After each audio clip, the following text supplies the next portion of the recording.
Hey everybody, it's Nick here from SquareKicker, and I've got something really exciting to show you today, and that's how you can use Squarespace's saved sections to easily and quickly build out your custom websites. But check this out, you can now use SquareKicker to add those customizations to your blocks and those sections, and when you save them and bring them down, all of your customizations will come with it. And if you're a Squarespace Circle member, which I hope you are, and if you're not, I would highly recommend signing up with link in the description below.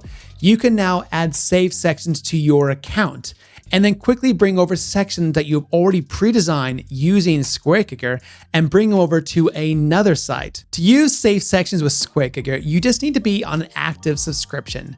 If you want to bring sections over from one website to another on your Squarespace account, you need to be on a professional plan, which is either a designer or higher. All right, so let's jump straight in. I'll show you how it works. All right, so here I have a website that I've already designed and I'm ready to add it to my save section list. So I can show you here that I have some sticky blocks using SquareKicker and it's looking pretty good. And I want to use this across the site I'm currently on to build another page. So let's get over to my heart-shaped button. I'm gonna click on this and I'm gonna click on this site. Wait a bit of time and you'll see the little pop-up here to show you the section has been saved. So I'm gonna head over to another page now and add that section there. All right, so here I have a brand new page ready to go and I wanna head over to add section, head over to my save sections on the left-hand side and you'll see the section that I just saved into my site's save sections.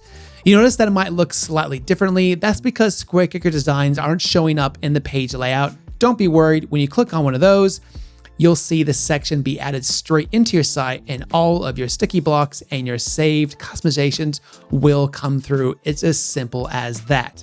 Pretty cool and exciting. Now I'm gonna show you something else, how to bring over a save section from one website to another. So I'm gonna do the same thing. I'm gonna click on the heart-shaped button here, but instead of clicking this site, I'm gonna click on this account. That's gonna give me an option to name it. So I'm gonna call this a sticky block section and hit save. So now I just need to head over to my other website and pull down that section. All right, so here's the other site that I want to use this section on. So I'm going to click on add section, save sections, and then here you'll see a little label that says your account. So I click on your account and I can see that section I've just saved. When I click on that,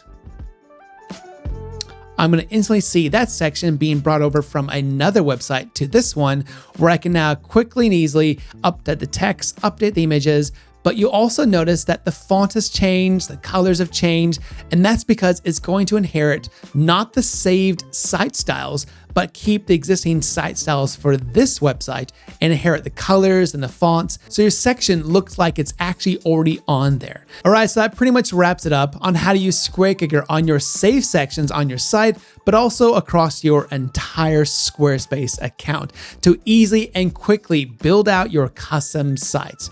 Don't forget, you need to be on an active plan in order for you to use save sections with SquareKicker and an active designer or agency to use it across accounts. Can't wait, so excited, let's do this.